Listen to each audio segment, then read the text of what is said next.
Bom dia a todos. Estamos aguardando só aparecer a apresentação. Que a paz de Jesus permaneça em nossos corações. Gostaria de iniciar agradecendo a oportunidade de estar aprendendo, transmitindo e buscando vivenciar os ensinamentos firmes e amorosos de Joana de Ângeles. O tema das nossas reflexões, luta conflitiva. Somos seres imortais destinados à perfeição. E instintivamente buscamos Deus. Existe na vida um psicotropismo que nos propele a crescer rumo ao pensamento causal e organizador de tudo. As lutas aparecem para nos auxiliar a trilhar esse caminho evolutivo. Joana de Ângeles nos diz que a ascensão dos espíritos resulta da incessante luta contra as paixões primitivas em predomínio, que a razão e a intuição inspiram combater mediante os expressivos recursos do amor, do trabalho, da abnegação e da vivência das virtudes. Luta é, portanto, sinônimo de vida. Luta é bênção. Sem ela, a vida periclita e degenera. Continua a mentora, em outra oportunidade, nos trazendo que a experiência vivencial é feita de lutas. Luta feita de conflitos entre o que se desfruta e o que se aspira, o que se tem e o que se pode e deve conseguir. Aqui gostaria de refletir com vocês a respeito de algumas questões que a Michele também trouxe, sobre a nossa realidade evolutiva atual. Somos espíritos imortais, reencarnados em um mundo de provas e expiações. Um mundo onde os espíritos que aqui habitam possuem paixões, impulsos atávicos a serem trabalhados, a serem reconhecidos. Essa terra, que tão amorosamente nos acolhe, também é portadora de uma psicosfera extremamente densa, pesada, criada pelos espíritos que aqui vivem e orbitam. Nós. E lembramos que estamos em uma humanidade onde predominam o ter ao invés do ser. Uma humanidade que valoriza valores como a posse, o dinheiro, o hedonismo, o status social, a busca da beleza do corpo e da juventude a qualquer preço.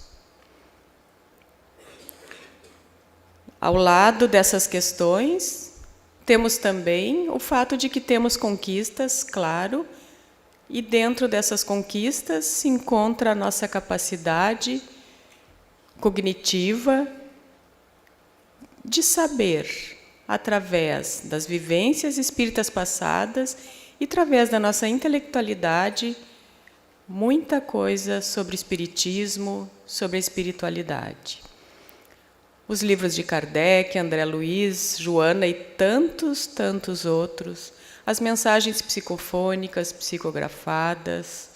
Somos portadores de um grande conhecimento a respeito do que devemos fazer, do que queremos fazer enquanto espíritos. E nos encontramos dessa forma, divididos entre a nossa atual capacidade evolutiva e tudo que sabemos. E, por vezes, formamos essa persona que aparenta uma beatificação, uma pureza que ainda não é capaz de suportar em seu mundo interno.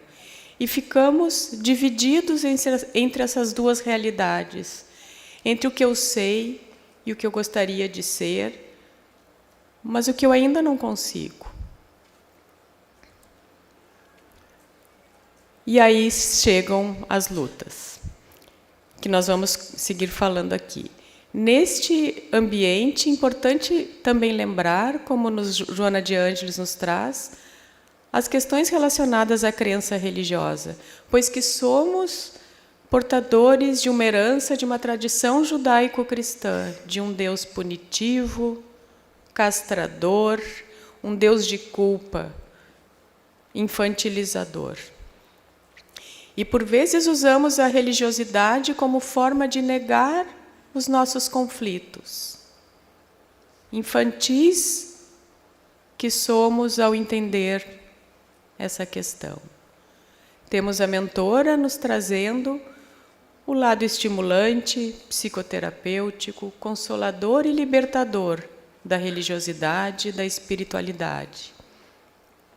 Pois que Deus é amor. Jesus nos mostrou o amor em todos os seus passos. E assim, além de nos chamar a atenção para especificamente essa tradição que trazemos de culpa, e nos lembrar que o que precisamos não é da culpa, mas da responsabilidade, temos questões sim a reparar, mas é através do reconhecimento dessas questões, da responsabilidade e da reparação que estaremos trilhando um mundo adequado. E não através de uma culpa estéril que nos deixa parados, estacionados, para dizer o mínimo. E Joana também traz para dentro da espiritualidade, do espiritismo, o conceito da sombra, nos mostrando que precisamos olhar para essas questões que estão lá no nosso inconsciente. Pois que senão, como ela exemplifica em Busca da Verdade, podemos, na ânsia de nos tornarmos puros, de nos tornarmos aquele ser que gostaríamos de ser nesse momento, e que nesse momento não somos, mas que um dia seremos, podemos assumir a postura que ela nos traz assim. Supõe-se essas pessoas, precipitadamente, que podem forçar as mudanças, tornando-se puras, embora em conflitos, culminando em descobrimentos dolorosos de existências vazias.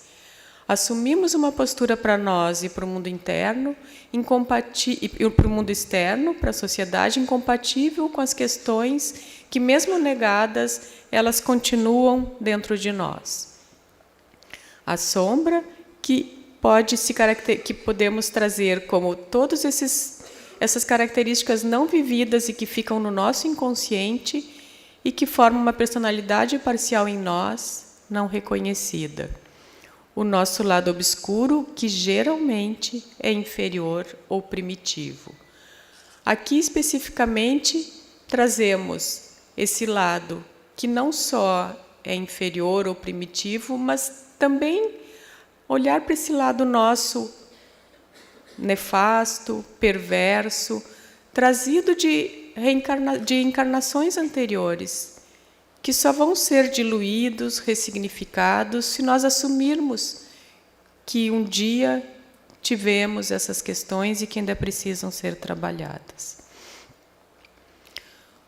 Ocorre que somos extremamente acomodados. Independente da postura que a gente assuma perante a vida, seja um trabalho incessante, onde mal conseguimos dormir, dando conta desse mundo pós-moderno que nos cobra essa postura, seja mesmo através de uma vida serena, onde vamos ao centro espírita, onde não roubamos, não matamos, não almejamos grandes bens materiais. Os dois opostos, se não forem vistos por nós, de acordo com o que habita em nosso mundo interno, podem ser questões de acomodação. E Jung nos traz que só a necessidade nos desperta. E dessa forma, o ser humano ele vai se mobilizar à força motivadora da fatalidade interna ou interna. Por isso a necessidade das lutas, dos conflitos que se apresentam em nosso ser. Em algum momento de nossa vida vamos ser expostos a situações, sejam externas, por exemplo, uma doença, um desemprego, uma traição, um acidente, sejam apenas, e apenas forma de dizer, apenas no nosso mundo interno. Situações que vão desestabilizar a nossa postura diante da vida, que vão nos fazer questionar as nossas certezas até então. Mas dessa forma, nesses conflitos, nessas lutas, vai existir a possibilidade de renascer um ser mais consciente em mim. Entretanto, para isso, eu preciso olhar com carinho para a situação, não negar, não negligenciar que uma nova realidade pede para nascer em mim. E esses momentos que Joana nos ensina que vão ser momentos de dor, de sofrimento, de desesperança mesmo, pois desestabiliza todas as nossas verdades, são também momentos de um grande potencial evolutivo. Joana de Ângeles compara esses momentos em que é possível tomar consciência com um parto dolorido. E assim como um parto dolorido, também são momentos lindos, onde renasce um novo ser em nós, menos infantil, menos inconsciente, mais consciente, mais maduro, mais pleno. E essa busca é a busca do espírito, é o processo de individuação ocorrendo, nos tornarmos aquela pessoa que nos propusemos a ser, no desenvolver de potencialidades rumo à integralidade, à plenitude do ser espiritual que somos. Olhar para essas lutas apresentadas pelo mundo como oportunidade de crescimento vai depender de reconhecer que o ego não está no comando e que o self precisa e deve ser ouvido.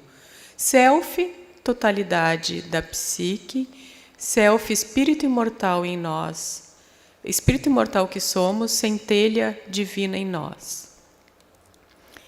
Esses momentos, eles vão ser possíveis de serem trabalhados através de um diálogo entre o ego, a consciência e o meu mundo interno, pois me entregando ao processo e deixando que essas forças que estão polarizadas em mim, de alguma forma, conversem, o self vai ter a possibilidade de emergir. Esse diálogo da consciência com o mundo interno, que Jung chama função transcendente, propicia então que o self, totalidade da consciência, espírito imortal, se manifeste, emerja e traga resolução para esse conflito, para essa luta interna que se apresenta.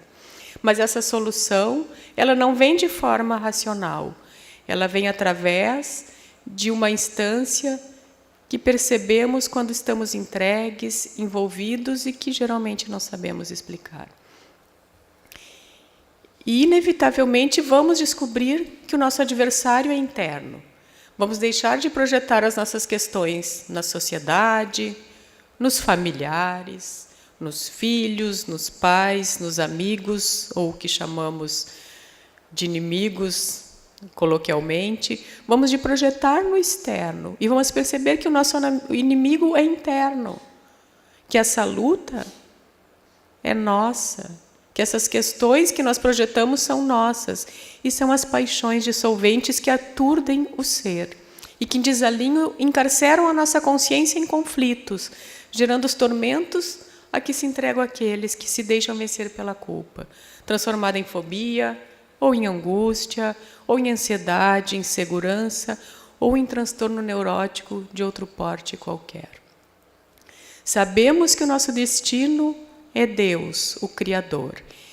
E em algum momento vamos ultrapassar esses patamares. Mas se nós não olharmos para esse mundo interno que temos e que precisa e deve ser ouvido, nós vamos ficar encarcerados nesses conflitos, negando uma realidade que existe em nós. E, através dessa negação, vamos ficar divididos numa dissociação neurótica que propicia estes e outros conflitos mentais e mesmo psicossomáticos do corpo carnal. Também a mentora nos traz, em Triunfo Pessoal, a questão do quanto nos atrasa, quanto nos deixa parados, permanecermos neste padrão, pois perdemos a claridade que advém do autocrescimento, da vitória sobre as paixões afligentes. Assumir que existe o mal em nós, que existem as paixões a serem trabalhadas, não é o problema. O problema é negá-las. E mais do que assumir que esses conflitos existem, é a nossa postura diante desse mundo interno que se apresenta. Pois a partir daí que está toda a potencialidade do nosso ser que pode, então, desabrochar. Essa busca do ser interior que se liberta das paixões é a grande luta da vida, erguendo das baixadas dos desejos mais perturbadores rumo aos patamares mais elevados da consciência. E essa tarefa, que vai ser em algum momento empreendida, vai nos trazer uma grande plenitude, vai nos aproximar do Criador, do Self, com tudo que isso significa.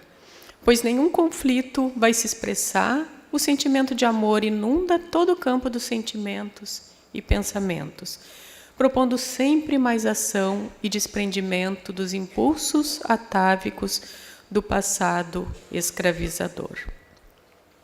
Nessa luta, nem indiferença, nem confronto perturbador. É imprescindível lembrarmos que luta aqui não é um campo de batalha, não é uma maratona.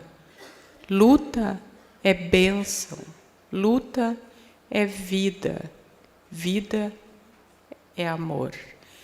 Então, nessa luta, não temos que dar conta de algo externamente, temos que nos entregar com serenidade, com alegria de viver, com gratidão a tudo que nos acontece. A vida não exige dor, mas brinda amor. A primeira é a experiência para vivenciar o segundo, que não tem sido valorizado como necessário. Lembremos que vida é luta e que a luta não exige dor, mas exige amor. Neste caminho, para a plenitude, precisamos nos entregar. Nos entregar à espiritualidade, nos entregar à nossa reforma íntima, ao nosso processo de individuação. Essa entrega, ela tem que ser de alma, de coração, realmente conectados com o Criador.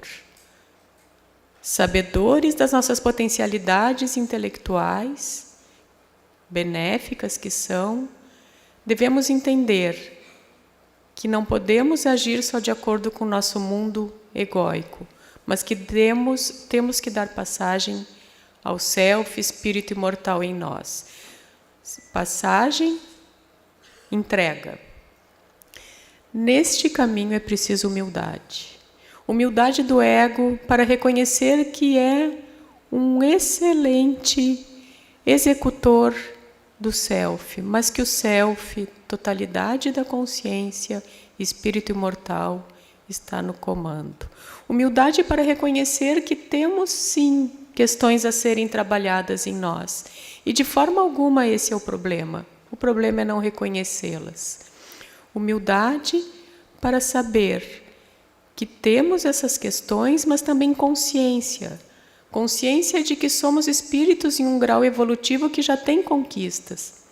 E dessa forma, aceitarmos os potenciais que existem em nós, com alegria, com gratidão por tudo que conquistamos.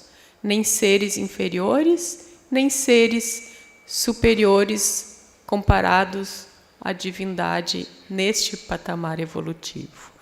Pois não devemos assumir nenhuma postura de inferioridade, nem de uma superioridade narcisística. Humildade e consciência para reconhecer o nosso verdadeiro tamanho. Isso é de extrema importância dentro da nossa doutrina. Fé na imortalidade da alma e fé em nós, filhos de Deus, pois se Ele nos ama como somos e acredita nos nossos potenciais, como nós, por vezes, não acreditamos. Lembrar do poder da oração, sempre, e com tudo o que isso significa, pois precisamos fazer a nossa higiene mental, cuidar dos nossos pensamentos, assim como cuidamos desse corpo que tão bondosamente recebemos, pois é através do nosso padrão vibratório que poderemos nos conectar e, de fato, conseguir esta evolução espiritual. Lembrando que a higiene do pensamento não é racional. Tem o seu lado de disciplina, claro, mas que esse pensamento ele deve estar recoberto, ele deve estar em consonância com o sentimento. Portanto, precisamos trabalhar os nossos sentimentos e as nossas emoções para que a nossa onda vibratória, o nosso pensamento, de fato, seja purificador para nós e para o mundo. Em Desperte e Seja Feliz, em um capítulo muito bonito, Joana de Ângeles nos traz, através de Jesus, as diretrizes para o autocrescimento. Perdoar, servir e amar. O autocrescimento que traz a plenitude do ser. Lembrando que a culpa que tanto nos assolou e que tanto nos assola se não trabalharmos, é muito lembrada por Joana como a necessidade da responsabilidade e não da culpa vazia. Perdoar, servir e amar são, então, as diretrizes para nós deixarmos nesse momento. Lembrando que o amor cobre uma multidão de pecados. Encerro aqui, deixando para todos a frase, entre tantas outras lindas de Joana: o amor é o alimento mantenedor da vida. Fiquem todos em paz.